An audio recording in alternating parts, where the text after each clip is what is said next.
রূপা বিদেশ থেকে ফিরলে দেশে। স্বামী, তুমি কতদিন পর সিঙ্গাপুর থেকে বাড়ি ফিরলে?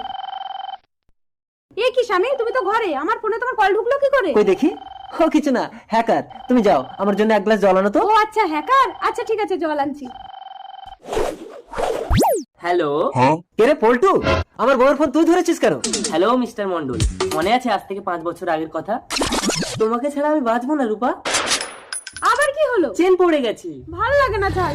আরে রূপা, এই ভিখারি পল্টুর প্রেমে পড়লে সারা জীবন তোমাকে এই সাইকেলেই চড়তে হবে। তার চেয়ে তুমি আমাকে বিয়ে করো, আমি তোমাকে রাজরানী করে রাখবো। তাই চলো, তোমাকেই বিয়ে করবো। রূপা, আমাকে ছেড়ে যেও না রূপা। তোমার জন্য আজ আমি ভিখারি হলাম, আজ তুমি আমাকে ছেড়ে চলে যাচ্ছ রূপা। এ জীবন আমি রাখবো না। তারপর আমি রূপাকে না পেয়ে গলায় দড়ি দিয়ে আত্মহত্যা করলাম। আর তুই রূপাকে বাড়ি রেখে সিঙ্গাপুর গিয়ে চাকরি করছিস। এখন আমি তোর রূপ নিয়ে রূপার কাছে এসেছি মরবো বলে। তারপর তুই মজাটা দেখ। পল্টু আমি জল